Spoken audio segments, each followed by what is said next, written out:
Hey, I'm Justin Schenck, host of the Growth Now Movement podcast, and today we talk about overcoming adversity, thoughts on past presidents, and how to ask stupid questions to level up your life. Stay tuned. Congratulations! You are tuned into Dov Baron's Leadership and Loyalty Show, the #1 podcast for Fortune 500 executives and those who are dedicated to creating a quantum leap in leadership. Your host, Dov Baron, is the founder of FullMontyLeadership.com. He's an executive mentor to leaders like you, a contributing writer for Entrepreneur Magazine, CEO World, and he's been featured on CNN, Fox, CBS, and many other notable sites. Dov Baron is an international business speaker who was named by Inc. magazine as one of the top 100 leadership speakers to hire. Now, over to Dov Baron. Welcome, dear friends, fans, and fellow aficionados of leadership excellence. Thank you for joining us on this episode of Dov Baron's Leadership and Loyalty Tips for Executives, part of the Full Monty interview series. I'm your host, Dov Baron, founder of Full Monty Leadership, and I'm here to assist you tapping into your deep greatness so you can reach that next level of clarity, focus, purpose, and profit in your business, your life, and your leadership impact. Today, we're going to be taking an insider look at re-examining how we see success and why your social brand is vital in that process. Remember, you can now chat about this episode or any of our episodes on our Facebook page by going to Dov Baron's Leadership and Loyalty podcast. If you are a new listener, new viewer, thank you for joining us. Strap yourself in. We're about to go full Monty. And remember, you can find us on iTunes, Spotify, iHeartRadio, wherever you tune into podcasts. We always need your help in staying relevant, so please get yourself over to iTunes, rate, review, and subscribe to the show. When you do, go back to that Facebook page, Dov Baron's Leadership and Loyalty Podcast. Tell us that you've done a testimonial endorsement on iTunes, and maybe we'll give you a shout out on the live show.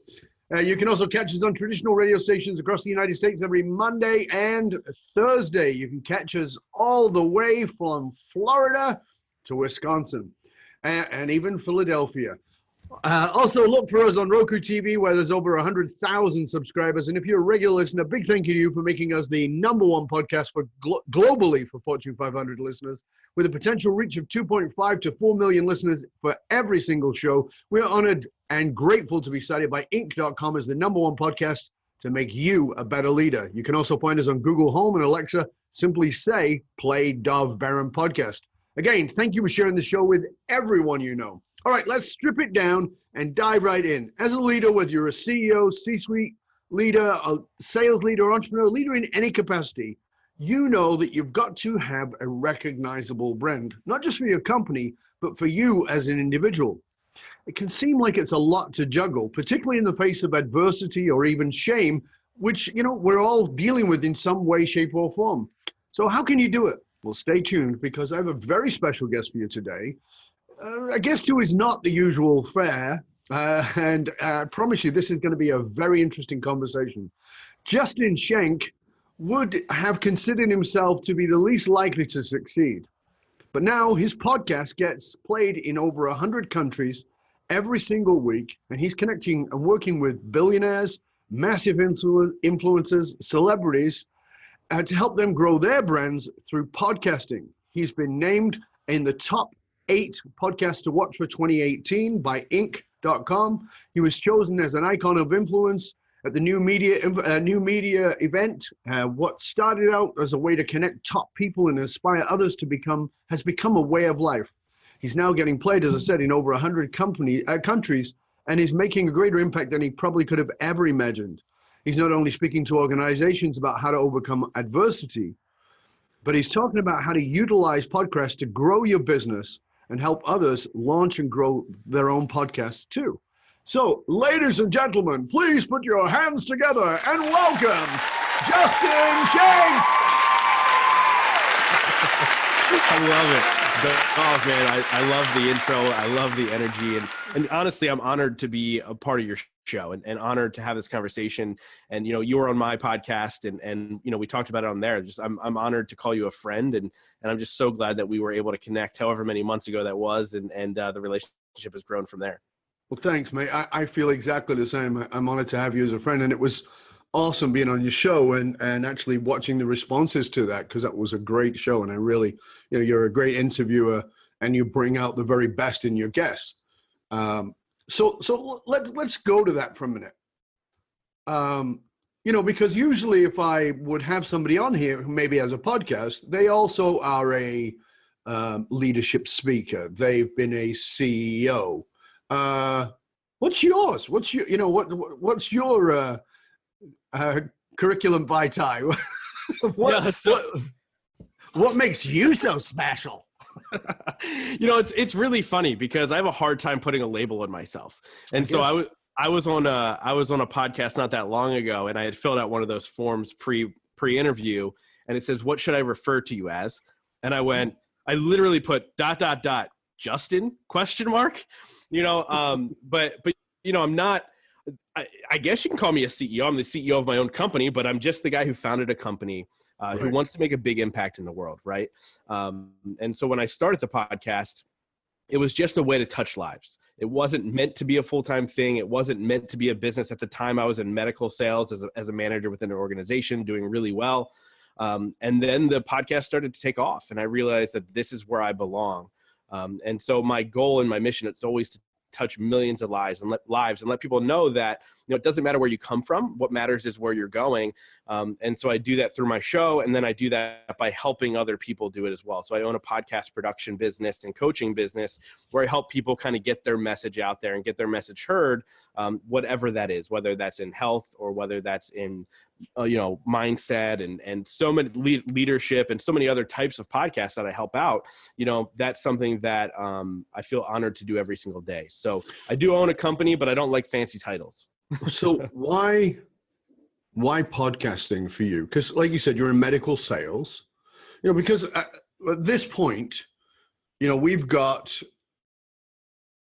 likely, millions of people who potentially can listen to this show who are going, I'm in sales, I'm a CEO, I'm a CFO, I'm a C something, I'm a leader, I'm an entrepreneur.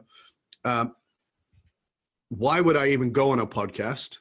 And why would I even consider having a podcast? So I think that those questions might be in their mind. And before we answer them, let's go to you. Why did you go to that path? Because I've had my podcast, for 10 years. And I know why I came in. We talked about it on your show. Why did you go into that road? It seems obscure. Yeah. So it looked like something I could do. I'm telling you right now, this process was the least thought out process of all time. And then I learned along the way. And I think that's kind of the journey of my life. Like I just figured it out as I stumbled upon things. And so there was a podcast called the School of Greatness that I listened to. And I saw him interviewing these people that inspired me. And I was like, I want to do that. Like, I want to connect with people who inspire me while creating a message that my listeners can hear, right? And so that's why podcasting. And I bought a $70 course online to learn how to edit a show. And I did that, and I just started. And over time, I've discovered how powerful of a medium it is. But to start, it was like, I think I could do that. And I hit record, and I recorded shows, and I put it out there, and learned a year and a half in that was the wrong way to do it. And there's a method and a madness behind this whole thing. But for me, it was, hey, I want to connect with really inspiring people. I want to learn from them. I want to personally grow. And at the same time, help others who tune in. I want to help them grow too. And so that's really how it started, was this could be cool. And then here we are 2.5 years later, it being my full-time thing and something that I build a living off of. So why, let's just go there for a minute. Why do you want, I mean, everybody goes, I want to change people's lives. I want to have an impact, blah, blah, blah. Why for you? So, that's a great question. And so when I originally launched the show, I had a co-host, and it was originally supposed to be an entrepreneurial business podcast that we focused on how to grow a business and so on and so forth. And 5 months before the show launched, my mom lost her 20-year battle with opioids. And in that moment, I had a feeling that I needed to do something to impact people, to realize that life isn't as bad as it seems right now. Because my mom's whole entire life, she would drown herself in medication and pill popping and all these things because she was trying to escape from something that wasn't a reality. It was in her own head. And I wanted to let people know that it gets better. Like, this isn't the end. As long as you still have a breath in your body, you can make something better. And so, you know, I realized that life is just a journey. Like, we're all trying to get to this end point. We're all trying to go, oh, I need to reach that $1 million. Oh, I need that mansion. But dude, the only end we have is death. And so if we can focus every single day on growth and learning and improving our lives and saying tomorrow can be a better day, that's all we need. That's how you find happiness. Like, I can truly say, especially over the last year of my life, that I am the happiest human being that I've ever encountered, because I'm just, and look, that doesn't mean I'm joyful every day. That doesn't mean that every day is a great day, an easy day, a fun day, but I'm happy every day. And so when you start to learn the definition of happiness, and you start to live in that world of continuous growth and understanding that we can get better, it untaps this crazy life that we don't feel like we need to escape from. You know, because there were moments in my life that I escaped, and I would go drink 10 beers in a night, and I would go, you know, numb a pain that I had internally. And, you know, lessons learned from our parents, right? And so that's things that I did. But that's why. That's the real why behind this idea of connecting with and learning continuously and growing to the next level. You know, it came from my rock bottom moment. So it came from that rock bottom moment, but it was actually inspired by your mom's pain. Correct. By her. So maybe a tough question, but are you speaking to your mother? What I mean by that is, you know, are you hoping that somebody on the other end of that podcast is someone like your mom who maybe feels like there isn't any hope, that, you know, I need to escape into an opioid or a bottle or a line or whatever the hell it might be? Are you talking to them? 100%. You know, I'm talking to my mom every single episode, every single time I speak on a stage. You know, the event that I'm planning now is because of and for her. And look, like, I'm not one of those people that I'm going, oh, I mean, at times I think this, but I'm not driven by the fact that, oh, is she proud? I'm driven by the fact that my mom wasn't happy. And so when I can talk to her through a podcast, and I can talk to her, you know, through the people listening, and understand that there's other people in this world that are going through exactly what she went through. And they might be numbing that pain with something different. It might be alcohol, it might be drugs, it might be just pure depression where they feel like they can't get out of bed, like life can't get any better. And yeah, I mean, to answer your question, yes, 100% I'm talking to my mom with every single word, every single action, every single thing that I do, because there are lives that I can now save because of the pain she went through. You know, I talked about how you are now speaking on stages about overcoming adversity.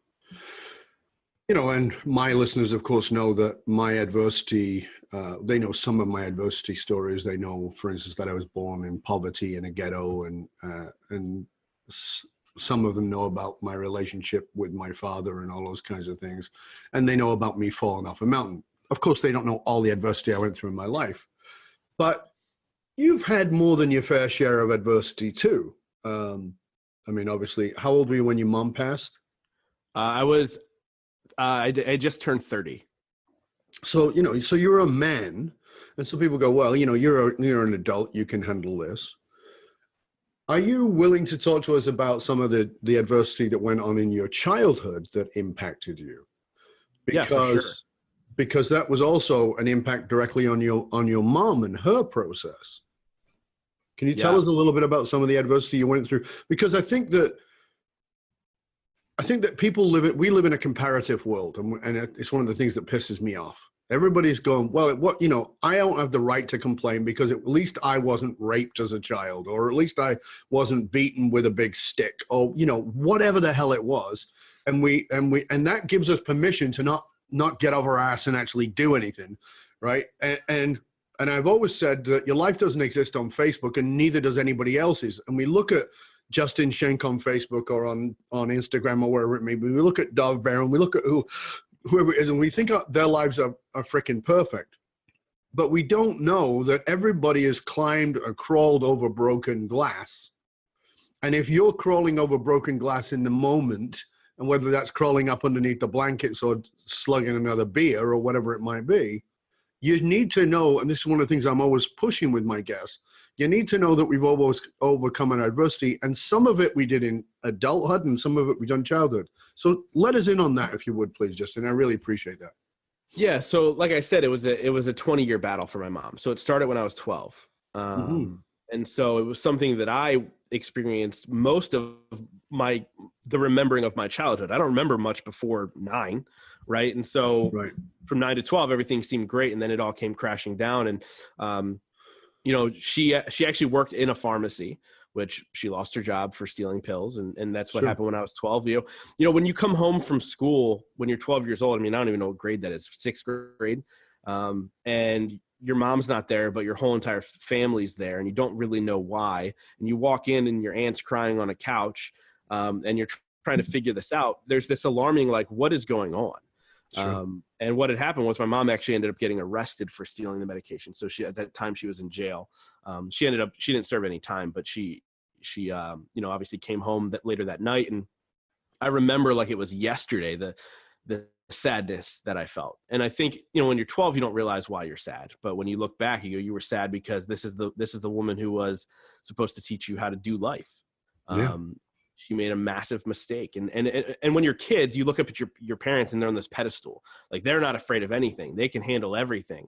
And when you see their first weakness and it's that massive, that's crazy. And it started to shift my life. And that's when I started to check out. Now it's funny because as I'm talking about this now, like, you should be my therapist off.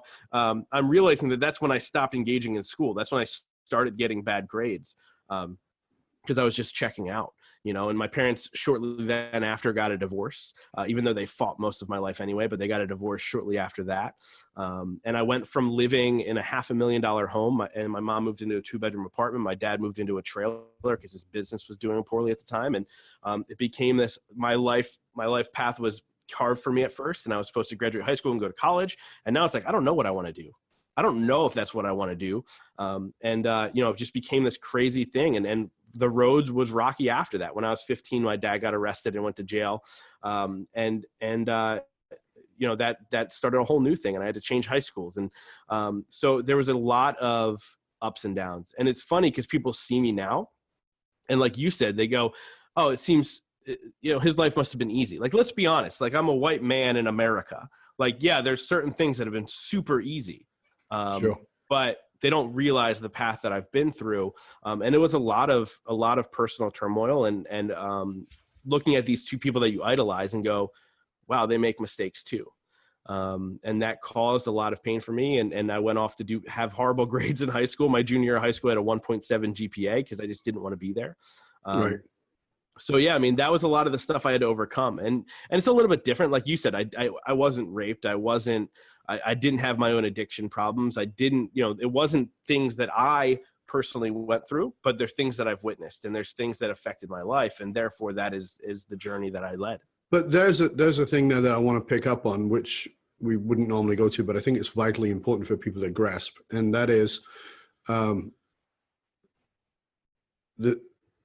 I believe without a shadow of a doubt, the most damaging psychological process is shame. Without doubt. It's shame. And that's why, by the way, that's why many sociopaths are very successful, because they have no shame. So am I saying you should get rid of shame? No, I'm not. I think shame can be very valuable. There's something called healthy shame that's a different category. But shame is also transferred. And as you said, parents are pedestalized, they know why the grass is green, why the sky is blue. They're all powerful. And it's hard to believe that they could in some way fuck up. And that's why even when I was a therapist, that I would, I'd say to people, listen, I'm not here to attack your parents. When people would try and protect them, I'm not attacking them. I'm saying, what did they not give you that you needed?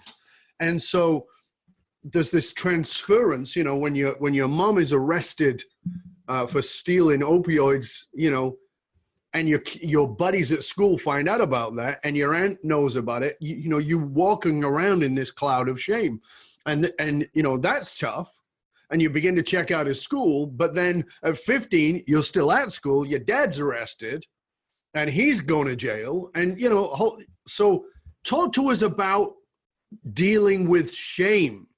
because that is something that is there every day. It's, you're walking into it. And the interesting thing about shame is that you don't need anybody else to say it. Once it's been transferred onto you, you carry it around like a fucking sign saying, I'm shameful, head down, don't look up, So this is why I'm fascinated by this, I'll tell you, because you are a very successful podcaster. You've interviewed some amazingly powerful individuals, and everything in your history says you're going to end up living in a trailer down by the river, right? And speaking into a fan, doing Darth Vader impersonation. You know exactly what I'm talking about. And yet, I know even in the last 6 months or 8 months or so that I've known you, you've grown enormously as a human being and in your business, and your business is growing. And I know that you're having to scale your business because of this. So it's contradictory. And people are often listening to podcasts, as you know, when they're feeling like they're in the freaking toilet. So that's why I want to bring this thing up around shame, because it would have been easy for you to go down another path. Talk to us about dealing with that. Yeah, so that's actually a really great question, because it's funny, the more you talk about these things, the more you figure out, the more you unlock the certain moments that, oh, wow, this happened. And I was shameful of, the choices that my parents made. And when I changed high schools, I would lie to kids as far as why I came to a different high school after sophomore year, and why at the time I was living with my aunt and uncle. And I would say, oh yeah, my mom just can't get a job here, blah, blah, blah. And so it was one of those things that I was lying about everything. Right. Fast forward, I was 19. I think I might've been 20 years old at this time. And I was dating this girl. It was like the first person I ever thought I loved. Or that first love thing. And we're about a year into the relationship and we went to dinner with her parents, and her mom looked at me. And at this time, my dad was still in jail. And her mom looked at me and said, hey, you don't really talk about your dad much. Do you ever see him? And I go, well, to see my dad, I need visitation rights. And the girl that I was dating grabbed my leg under the table really hard. And immediately I went, wow, this relationship's over. But at the same exact time that I had that feeling, this weight lifted off my shoulder. Because finally I realized that I no longer have to lie. I don't have to lie and apologize for the things that somebody else did. There's no reason to have that shame. And it wasn't fun. Like, I was sad that the relationship was going to be over. And it did, by the way, it did end 3 months later, because her parents said, hey, you marry the family too to her all the time after that. Yeah. But, that part was sad, but I felt better about myself. And then right around the same time is when I started this journey of self-development and reading books and making sure I was connecting with the right people and building relationships with people that were forward thinkers and taking their life to the next level. And obviously there was a lot of work from there. Like, there's a story between, 20 and 34 as well. But at the same time, that was a huge moment for me when I let go of that shame, because when I carried it around, that was my story. And even though I didn't say it, I allowed it to weigh me down. And that moment when I realized I could say to an adult, no, well, I could make a joke about it, right? And let people know that this is the truth about me. There was just this massive weight lifted off my shoulder, and I could start to build the Justin I was supposed to become. That's fantastic. So let's sort of fast forward a bit, because how long have you had the podcast now? 2.5 years. So you had the podcast 2.5 years. You were in medical sales. What was the one thing that you did for a long time that actually blocked you from success? Because every person I know who was successful can point out, I used to do this shit all the time. What was that for you? What was it that blocked you from your success? Not feeling worthy, not feeling like I belonged. This will actually be the first time I share this story. I still have moments of this. So in 2017, I set a goal where I said, I want to feel like I belong at the table. What that meant was I wanted to feel internally that these people that I'm interviewing, that I deserve to be around them. That's all I wanted. By the end of the year, I just wanted to feel like that. And by the end of 2017, the Inc. article happened and really grew my podcast. And in 2018, I set a goal and I said, I want to be at that table. And that means you put in the work. You actually live the life that you're starting to feel on the inside. Right. And I started to do that, and I started to become friends with these celebrities and working with larger brands that I've been interviewing. And just about a month and a half ago, I was in Ohio. And I was sharing an Airbnb with Justin Wren, who's one of the world's most well-known Bellator MMA fighters, Nick Santonastasso, who is completely changing the world with his life story. And then that night, Steve Weatherford, who's a Super Bowl champion and one of the world's most renowned health people now, we were sitting in the Airbnb watching the Conor McGregor fight. So I was at that table. I'm like, holy crap. Like, you set an intention and you can actually make it happen. And here I am at the table. But the part of the story that I haven't shared yet was earlier that day, I had a massive meltdown as I was supposed to go to a Steve Weatherford's hotel room because they were going to record a couple of podcast episodes for his show. And I got this massive, overwhelming feeling of, I don't belong here. I don't deserve this. And I literally looked at all three of these guys and I went, hey guys, I'm going to leave. And they're like, what? And I was like, I'm just going to go get lunch by myself. And Steve was like, dude, I have food coming up to the room. Just come hang out. And I was like, no, I'm just going to go. And I walked away. And I completely isolated myself and had this crazy, overwhelming feeling. So again, you talk about this Facebook world. You know, I posted a picture and saying, hey, I'm hanging out with these guys and this is great. I had a great weekend. But there was an internal battle that finally I reached this goal and I went, I don't deserve this. I don't belong here. So, you know, I think that with this journey that we're on, right, we can set an intention and we can get there and we can reach our goals. But the big thing was feeling like I was worth it. And actually Justin Wren and I had a great conversation. I let him know how I was feeling, and he's one of the greatest human beings ever. And he really made me feel good. You know what I mean? Like, sometimes you need those words of affirmation from other people to say, dude, you do belong here. Like, there's a reason you're here. Like, we're actually all here because we knew you. Like, you're the connecting point with all of this happening. You know, but I think that was probably me holding on to my story still and saying I don't belong here because of this. And I haven't reached the ultimate goals that I've set for myself. And, but yeah, I mean, you know, I kind of went on a tangent, but at the same time, like, there was a massive shift even in that moment where I go, no, I do belong here. I do deserve this. You know, it's interesting. I had a conversation with, and you may have seen some of the videos I've done around self-worth versus self-esteem, and those things are vastly different and often confused. And self-esteem is what we get from the world. So self-esteem is the 400 likes. It's the, wow, you're great. You know, all those things. And it's even being, you know, Inc. saying you're in the top 8 podcasts to listen to, or in my case, you know, the number 1 podcast for Make You a Better Leader. It's all self-esteem. It's lovely. Don't get me wrong. I like it, but it's self-esteem. And so somebody was asking me the other day, well, you know, where does self-worth come from? Because I explained that self-worth is internal. But self-worth comes from owning your value. And this person said to me, okay, but how do you own your value? And I say, when you feel heard. It's that simple. And one of the things that I believe we do as interviewers, not as podcasters, who gives a shit, that's just a medium, but as interviewers, is we listen. And the great podcasters listen. We listen and we hear pieces in that story that other people don't hear. You know as well as I do, because we've both done hundreds of interviews.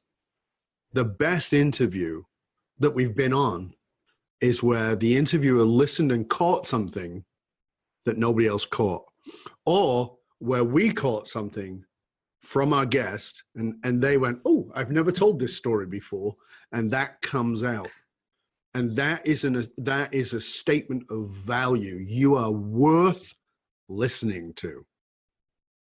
And I think that that's a piece that 99% of people miss. We're so busy trying to get self-esteem, telling everybody how wonderful we are, that we forget to listen, because if we listen, we train others to listen to us, and we get that value, the self-worth. It's fascinating. It really is. And you're absolutely right. And you know, it's so true, because I think about that, and you and I had a conversation about podcasts and how, you know, you and I are really good at going deep, and a lot of other podcasters who, you know, are known as like the best, they go, you know, a mile deep, you know, and it's an interesting dynamic when you kind of pay attention to that, but there is so much value in listening. That's how I began to build these relationships, because I truly care. I truly want to help. I truly want to listen and hear your story and see and hear about your journey. And then that's been a massive key for me to build those relationships. When you talk about the X's and O's of how Justin did it, it was by listening. That's Absolutely. You got it. So why do you think why do you believe that experts, that are the leaders who are listening to this, thought leaders, CEOs, entrepreneurs, why do you think they might need to be on podcasts? What's your sort of bent on that, why they need that? Because a lot of them would say, I'm not comfortable. I don't know if I want to do this. I don't know if I need to do this. I'm already got a $250K a year job. Why would I need to do a podcast? Yeah. This is the only long form medium that holds people's attention. The only one. Television no longer holds it because we stare at our phone. Videos on Facebook, people are watching 8 to 10 seconds at a clip. The reality of podcasts are the audience that's there, 80% of them are listening to most of, if not all of the episode. It's the only medium that you can truly build a relationship, get to know your audience. They get to know you. Like I've gone to events. I just spoke in Utah and I had a 45-minute line of people waiting for me to talk to me, to take selfies. Most mind-blowing experience in my life. And it was like this really weird thing. And they were coming up to me and saying things about my life that I forgot I even shared. Right. And I was like, this is crazy. And I've been saying on a stage for months now that like, this is the medium where you can build relationships. But then I started to experience it. And it's so true because these people want to get to know you more. They want to spend that hour-long commute with you. They want to listen to you while they're cleaning their house. Like you are their active, it's like an active listening thing.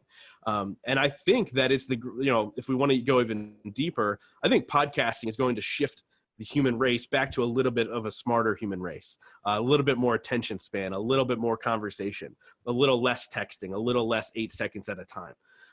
And so this is the medium that if you're a business owner and you want to take your brand to the next level, this is how you build with your audience. 30% of podcast listeners are buying stuff that they hear about on podcasts. Crazy. Because they feel like they know you. And like we said earlier, when you get to know somebody, when you dive deep with them, it's the greatest relationship builder. Like I just said this recently, and I was like, look, like a friendship doesn't become a really great friendship until you dive deep with somebody. Like you have your buddy. I talked about that in San Diego, is that real friendship is based on vulnerability. 100%. Right. You and I sat there when we first met. We sat there that night, and I remember I was having a Diet Coke, and we were just sitting there, and we had a chat, and everything else was going on along, and we just dived deep, and we both got really vulnerable with each other, and we became instant friends. Yeah, it doesn't always happen that quick. It's usually not like you have dinner and then Dov and Justin goes off and has a conversation, but it's so true, and that's all friendships. Like you have your friends that like, yeah, we watch the Eagles game together, and then you have friends where you're like, yeah, we sit and cry. You know what I mean? Yeah. And those are the friendships that require work and effort and opening up and being vulnerable. But podcast, man, it's the only medium you can do that. You can't do that in an 8-second video clip on Facebook. You can't. No. And if you can, it will come across as very fake, very quick. Yeah. And I think that some people try to do that. And this is what I call faux vulnerability, faux authenticity, like faux fur, it's like a fake version of it. And I've been asked lots of times, don't you think you should do some short podcasts? And I do occasional ones that is just me for 5, 6, 7 minutes. But trying to do that in an interview, for me, doesn't work because I want to know the human being, not the bravado, not the label, the title. Yeah. In the context of speaking, when you are speaking now about overcoming adversity, talk to us about the context of that when dealing with a company, because you had the thing with your mom, you had the things with your dad, your high school scores were going low. That's all very personal, but for a leader listening, watching us, they might not get the context of that regarding their company. Yeah. I think when you think about business, if you're bringing somebody in, a consultant or a speaker, myself, you, Dov, whoever, you're in a spot where you're hitting some sort of rock bottom, or you're hitting a plateau and you don't know how to get out of it. Every time, you know, when I talk about my personal story, we talk about the things that I went through with my mom, I had a choice at that moment. And that was to either push myself to the next level or allow this to define me for the rest of my life. And so when I talk about my story and I talk about how do you utilize podcasting and how do I tie these two in together and why does that go back to business, it's because we have a choice. We can continue doing what we're doing and what our past was and what today is. We can have that define us, or we can start making subtle changes and movements to take us to the next level. We're going to get uncomfortable. We're going to do things that aren't the easiest thing in the world. But that's what's going to take you to the next level. You have to push yourself out of that stagnant space in order to grow. And that's business, that's life, that's everything. And so that's really how I tie the two together, because look, there's companies out there that are, you know, $10 million a year, $15 million a year, and they could live there and they could be fat and happy. But you know, there's one person in an industry, if they are in that company, if they're bringing us in, they're not happy. Cool. Well, right. It's time to get a little bit more lean, and it's time to make the right choices. And let's take this to the next level. But it's gonna mean you're gonna get uncomfortable. There might be some pain points, but let's push through it and we'll get there. And so that's really kind of how I tie the two in, because, you know, you've seen it way more than I have. You've been in this type of industry for way longer than me. You know, these companies, they get comfortable, and then, but what happens if you're not growing, right? You die. Of course. It's the rule of nature. That's it. You have to have constant growth or you're going to die. Like, if you think Apple's happy with just being a $1 trillion company, you're wrong. Like, they're still, even though they're the largest, they're the bad boys. If they were happy there, they're going to not be the happiest. They're not going to be the largest. You know, Amazon will take them over pretty quickly if they were happy with being there. Absolutely. So you have to take those rock bottom moments or those stagnant moments and get uncomfortable and shift out of them. So let's dive into that a little bit, because again, perception. People have a perception, right? So they look at Apple and they go, well, they don't need to do anything. They look at Amazon and go, they don't need to do anything. They look at Justin with your celebrity guest and they go, he doesn't have to do anything. They look at Dov and they go, he doesn't have to do anything. What is something that you do that others look at and go, that's easy for him, that is actually, even today, not easy for you, but you push yourself out of your comfort zone in order to up your game? Everything. Like, yeah, it's so, like, I honestly, like, I am on the inside, I am the most shy individual who shouldn't be having these conversations. Like, Dov, I've known you, we're close, we're friends. I got nervous before this interview. Sure, the people are going to listen on the back end. They're going to be like, oh, that's so easy for him to go do that. I can't tell you how many of my friends go, yeah, you're great at getting on stage. They don't realize I'm shitting my pants 10 minutes before I'm doing it. Like, it's not comfortable. You know, when I'm interviewing, you know, celebrities, it's not comfortable. When I've asked the celebrity speakers that are coming to my event, hey, can you do this for free, mind you? That wasn't comfortable. There's not one thing that I do when it comes to business that's comfortable whatsoever. You know, but again, like, that's where growth happens, in those uncomfortable spaces. But pretty much everything, like, nothing has ever come easy for me. I'm not the smartest guy in the room. I'm not naturally the most open. I think I overcompensate for being open, with being even more open than I should, because I feel like I should be so closed off. So none of this is comfortable for me. Like, yeah, I'm going to get off this interview and I'm going to go, oh God, that sucked. I was the worst. Like, it's just the reality of it. Like, how I am. But, you know, it's fascinating, because I think that, as I said, I think that people look at you or me and think that things are easy. People don't know that I have social anxiety, that I have anxiety every time I speak. You know, that this shit can happen for me. You know, and I've been doing this as long as you've been on the planet. I've been doing this for 34 years. And I'm still, you know, I still get that way. And as I said, you know, people have these perceptions of reality, particularly in the context of others. And it's really important for us who are out in the public to say, listen, that's not actually how it is. Here's the reality of what's actually happening. So thank you for sharing that. I appreciate that. What, in that context, still moving in that direction, one of the things that I know about the leaders that many of whom are my dear friends, and they're leaders in industries or whatever, like yourself, One thing I know about great leaders is we're all committed to growth. Every one of us. Your show is based around that. And I'm going to ask you to talk a little bit more about your show in a moment. But in the context of that, every leader I know is not only committed to growth. What is the one thing that you're still working on within yourself? What is it? What is the hurdle you're trying to overcome personally? Like that's the focus. That's what I really want to deal with now to get to that, whatever that next level is. Yeah. You know, for me currently it's my physical health. I can never stay committed to making this a lifestyle deal. Like if you like, look at my Instagram. Like I'm a weight fluctuator like no other, man. 10, 15 pounds up and down. I've made some small strides, but it's something that I've never been able to make a full-time thing, but I know how important it is.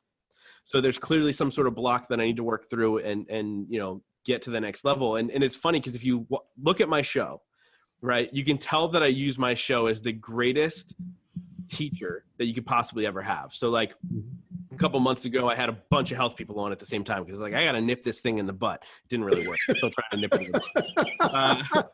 I got to have Adam on. I got to have Rob on. I got to have all these fitness guys on because eventually osmosis means that I'll meet a fitness guy. At some point, you hope that like just talking to these guys and spending time with them, I get a six-pack. Like that's exactly. This is my 47th interview with a fitness guy. Shit, I still don't have a six-pack. But it's so true. Like I had a really hard time because of what I went through as a kid with like love relationships. Like whenever I would fall in love, I'd fuck it up. I'd self-sabotage it and mess it up and run away. And so if you go back pretty early on in the show, I had a bunch of relationship experts on. I started to learn from them, and you could hear me ask questions that were very general, but they were also very personal. Sure. And so you start to learn, and that's something that I can tell you that clearly nobody's perfect, but I have made massive strides in relationships and understanding and listening and learning together and growing together and understanding that if I need the relationship to change, I need to change. It's not my job to change somebody else. And right. All these things I've learned and put into practice. It took time, but I have put them into practice. And my relationship now with my girlfriend is super strong. It's still early, but it's super strong. And it's one of the most complicated relationship situations you could possibly ever imagine, but it's also one of the strongest because I've become a stronger person. Right. And so, yeah, so like for me, the health thing is my biggest thing right now. So you'll see that a lot on my show. And you'll also see something about, I've done a couple of interviews where I've talked about scaling as well. So from a business standpoint, it's about how do I make that quantum leap in business at this point. And so those are the two things right now that I'm really, really focused in on. Like I actually asked you if this video is going to be aired everywhere, which I should have known, so I could wear a hat because I needed to shower because I had to get the workout in before so I could shower and do it instead of working out afterwards and then shower. The life of an entrepreneur. But I got the workout in is the important part. And so let's. It's the shower you missed. Dude, if you're watching this on video, you know I look good right now. The shower. But yeah, so that's really what I'm focused on now. I'm having a really hard time making that a lifestyle change instead of just, little sprints. I need to make it a marathon. One of the things that my friend John Assaraf and I were talking about, I recently interviewed him, and John's goal is to have a six-pack at 60, right? And he's in his mid 50s, so that's his goal. And he says, I want to be like you. I want a six-pack at 60. I was like, yeah, that's cool. But he said, but one of the things he's learned, and, because he does the brain stuff, and he says, one of the things he learned is if you want to have a six-pack at 60, you start out by putting your running shoes at the end of the bed. Mm. And he goes, and you don't have to do anything. You just, every morning, you just look at them. You just see them. And one day he said, you get up and you put them on. And he goes, and maybe you just put them on while you make coffee. And then maybe you put them on while you make coffee and you walk outside. And then maybe you walk around the block. And it's just these incremental. And I think that with goals in life, we always look too big. Like I'm in favor of you having huge goals, but the process of getting there, as the saying goes, is one step at a time. So It's that what is the incremental change today? Like, you know, on my wall over here is how much cardio I do each day. And it's just up there. And, you know, and my goal is to add a minute. That's it. My goal is to add a minute. And when I get to a certain amount of minutes, then it's to add intensity. And then it's the incremental intensity. But it's incremental. So, you know, everybody else would like look and not notice. But this is the process of life. It's incremental. And I think that we look at life as these instantaneous successes, instantaneous changes, and that's not how it freaking works. It works incrementally. So keep going with the increments. And that's vitally important, because if you don't, you're going to be on what I call, and I talked about this recently in an interview, if you don't, you're going to be on what I call the one donut diet. And you know what the one donut diet is? The one donut diet is this. I've been on a diet. I've lost weight. I'm doing really great. I've been really good for 2 whole weeks now. And I blew the whole thing because I had a donut. So screw it. I'm going to have a bottle of wine. I'm going to have 6 donuts. You blew the diet. Instead of going, oh, I hit a bump in the road. Now I'm back on the program. We blow the whole thing with a 1 donut diet. It's like, no. It's an increment. And it was an increment in the wrong direction. So now it's an incremental correction to go, okay, let's get off that and go back to the path that we need to be on. And so the 1 donut diet also shares the name of the Justin diet. Right. Which is exactly what I do. Right. So, you know, I blew it because I had this. No. You hit a bump in the road. Now course correct. It's okay. Because that's actually a process of teaching yourself to forgive yourself as well. So there's all kinds of rippled effect to that psychologically as well. In your show, who do you feel like, because let's just, I hate to do the name dropping, but it's going to help for a minute. Tell us some of the people you've had on the show. Dov Baron. He was a wanker. By the way, that show, the responses that I got from that show were amazing. That episode, like it was incredible. I know this isn't the Toot Dov Baron show, but it's true. Like it was amazing. So thank you, by the way. Thank you. But you know, I've had Andy Frisella and Ed Milet and Fabio Viviani, and you know, some just massive people. Cindy Eckert, who's the founder of Female Viagra, which I didn't even know existed until I interviewed her. She sold a company for $1.2 billion. Natalie Jill. So these massive people whether it's in business or in the online space or even television stars that have been on my show. And I feel blessed every single day, man. So the question becomes, how does this son of arrested people from the Midwest who at some point had a GPA of 1 point something, how does he end up chatting to these super successful people? You know, I think it started with a desire to learn, to find out what it was that I want it to be, to figure out what's my purpose, why am I here, you know, and so it started there, and then I said I want to interview that person, and I would ask, and I think that's something that a lot of people miss. They don't do the ask. Right. Because they automatically just go, oh, they don't want to be on my show. Mm-hmm.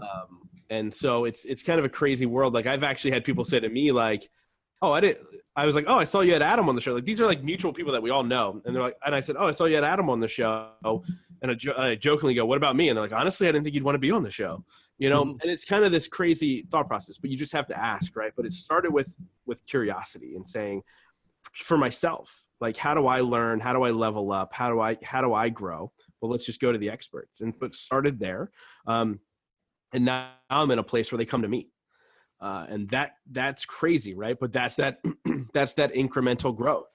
Absolutely. It took a long time to get to that point. It took 2 years of me doing a show every single week to get to that point where all of a sudden, you know, Chris Drama Path from Robin Big, which is a massive show, he reached out to me and said, hey, I want to be on your show. You know, I think that's kind of the greatest testament to what you were just talking about that incremental growth. I mean, there's times where it started to turn the other way and I had to shift it back. Right. And so, yeah, I mean, but it all started out with a curiosity and a sense of how do I better myself? Who would best benefit from listening to your show, do you think? I think anybody who feels like there's no hope. Anybody who feels like their story is already written, who thinks that where they are right now is it for them. Because that's what I do with these people. I take these people that we look up, they're on a pedestal, right? And I take them to their lowest moment to prove a point. Not to make them look bad, not to try and get them to cry, which some people have cried on the show, but to take them to that point so the people listening go, oh, shit. They had it worse than I have it right now. So what do I do to shift it? How do I get out of this moment? We talk about that on the show too. So it's really about those people who feel like this is it. And that, dude, like, look, that's different for everybody. It might be somebody homeless on the street, and it might be somebody making $1 million a year, but they feel like that's it for them. Yep. How do I do more? So, I mean, my ideal guest is a very broad, or ideal listener is very broad, but at the same time, we all are thinking the same thing. And there's moments that I think it. Of course. In a world where we are often terrified, particularly today, of offending people, what's your bravest opinion? Wow. I actually asked the great Justin Schenck a question that has him go, oh shit, I don't have an answer. Yeah. What is your bravest opinion? Wow. I think something that you probably, I think of bravest opinions as it's the opinion you would have with your closest friends about something in the world that it might be misconstrued. So I think, I immediately think politics, and I'm trying not to be cliche, but there's two within politics that people think I'm an idiot. One, there's still people out here that think this, but I think Donald Trump is one of the biggest morons on the planet. I think that he doesn't deserve the role. I think the country itself is an idiot for voting in a reality star. And so that's like a whole hate onto the country. Like, you guys are all terrible. But I also think that George W. Bush was one of the greatest presidents in the history of our country. That's fascinating. That one blows people away. Like, I think in hindsight, we're going to look back on George W. Bush as president, and we're going to say he was one of the greats. Like we did, dude, when Abraham Lincoln was president, he had one of the lowest approval ratings of any president because he split a country in two. But what George W. Bush did, and we can say it's because of oil and whatever else, but what he did was that country, those people, they deserve to be free. Isn't that what Abraham Lincoln did for our country when we were split in two? So I think in hindsight, I believe that the world will be free one day, and I think it's because of that man's choices going forward. So those two things, they're both politics, but other than that, I'm a pretty loving, accepting dude. So it's really hard for me to piss people off. Well, but those are brave opinions. I like them. Not saying I fully agree with them, and you and I will have conversation off air about them that are pretty interesting.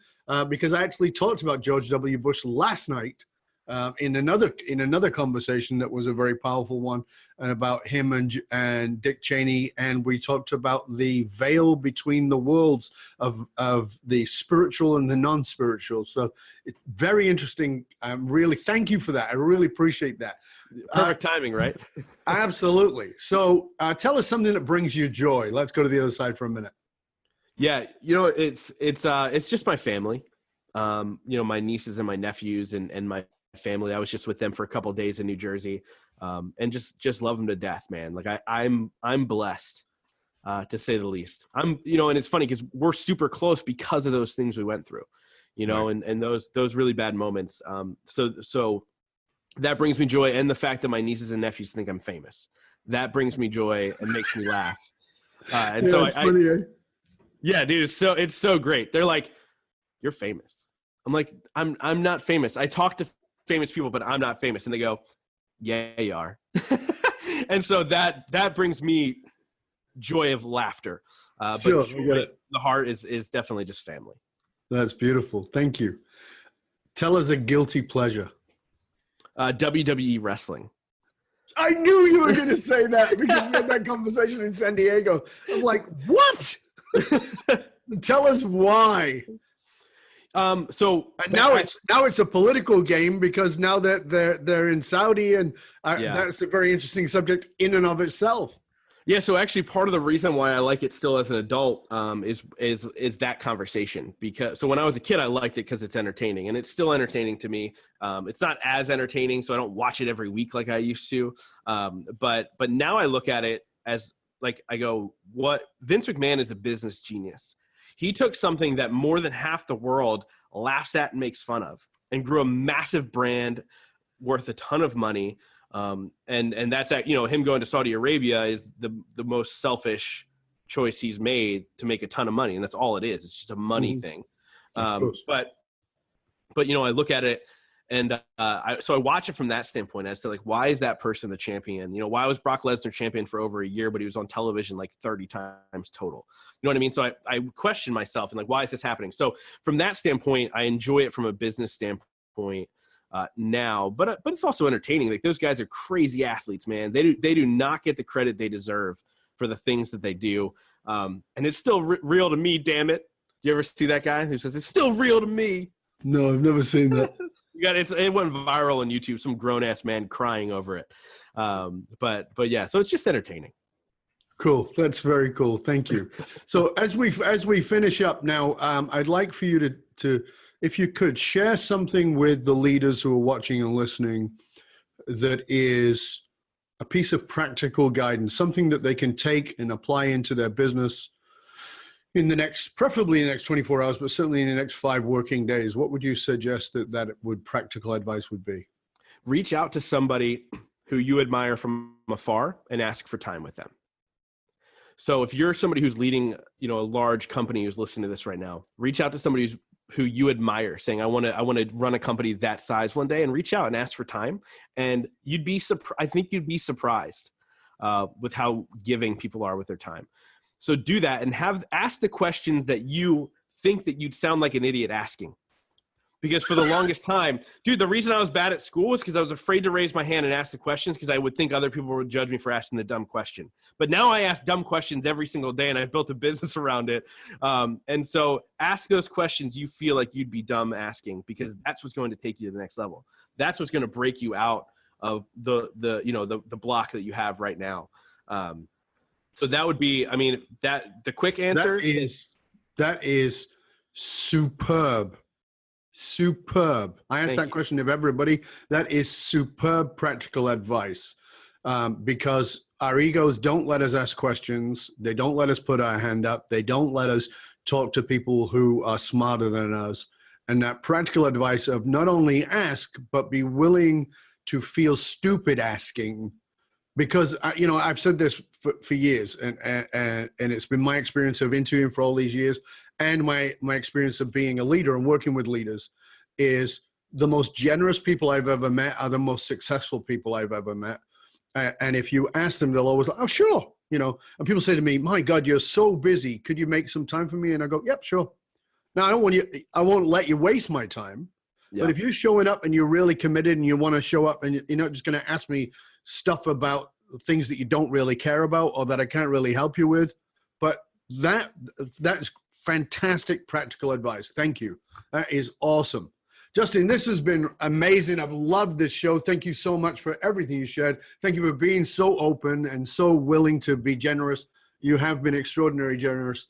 Please tell our guests, our listeners rather, where they can find out more about you and all the resources you offer in the context of your own show, in the context of you speaking, and of course, you're going to have your own event coming up. So tell us a little bit about that too, if you would.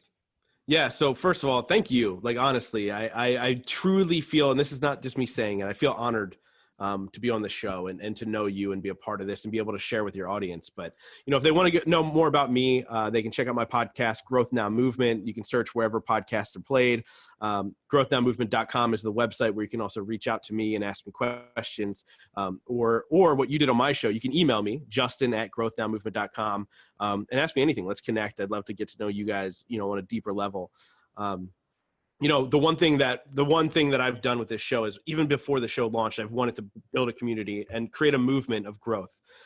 And a big way to do that is bringing people in a room together who are like-minded and are willing to level up. And so I've created Growth Now Movement Live, which is going to be May of 2019.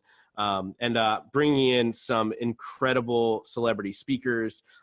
So actually, as of this interview, but obviously it'll release later. So I've already announced the speaker, but Fabio Viviani from America's Top Chef runs companies over $100 million. Sarah Centrella, who's the master vision board artist, she's going to be sharing her message. We have Albie Manzo from Real Housewives of New Jersey, and also some other incredible people. If you can go to gnmlive.com to get all that information, and it's going to be in Reading, Pennsylvania. I'm also inviting 20 movement makers who are people who have impacted my life personally, who've been on my show, who I've created relationships with, or whose shows have impacted my audience, for them to be there and help level up the room. And then hopefully some of those people will be speakers for year 2. But we're also hoping that Dov is going to make an appearance. We're trying to make that happen because that guy's impact. I'll speak to you and not your audience now. You've impacted my life in ways that you don't even realize. And so it's super important for you to be a part of what I'm creating. And so if we can make that happen, great. But totally understand that you're an extremely busy man. But yeah, definitely gnmlive.com if you guys want to come and be a part of an incredible day for entrepreneurs, forward thinkers, and people looking to level up their life. Thank you so much, Justin. Again, been a real pleasure and honor having you with us. I hope you'll stay with us to the end. And for you, dear listener, as always, as I always say to you, listen, information is worth the hole in the donut. Transformation comes from application. And you've been given some great insights here. So please go away, listen again, listen twice, always listen twice. Take out a pen, take out paper, take some notes, and think about what you can do with what you've learned today. And remember, you can now chat about this show or any of our past episodes by going to Facebook and looking for our page, Dov Baron's Leadership and Loyalty Podcast. And there you can chat about this show or any shows. You can chat with other listeners and even with previous guests. Remember, the research consistently shows that one of the biggest challenges facing the most successful companies can be somewhat counterintuitive. And these fast-growing companies often hit a point where they realize they're spending a fortune attracting, training, and developing their talent, only to have them leave at an alarming rate. If you're sick of investing in training and developing your talent, only have them leave before you get your ROI, then come talk to us at fullmontyleadership.com, where we provide you with the essential leadership skills to rekindle and amplify the hidden loyalty assets inside of your organization by tapping into purpose. fullmontyleadership.com, providing you with the concrete skills to get you and your organization to the top and keep you there. Why? Because you can't outsource authenticity. Also, remember to stop by the Matrix, matrix.fullmontyleadership.com. You don't need triple W's, just matrix like the movie, .fullmontyleadership.com, and get your authentic leadership matrix self-assessment tool. It's valued at $197, absolutely free to you because you're a listener. And remember, you can catch us on Google and on Alexa by simply saying play Dov Baron Podcast. I want to thank you for sharing the show with everybody you know. Until next time, stay curious, my friend. Stay curious about who's out there that you could ask stupid questions to that will change your entire life. I'm Dov Baron. I'm here to assist you tapping into your deep greatness to reach that next level of clarity, focus, purpose, and profit in your business, your life, and your leadership impact. And I am out.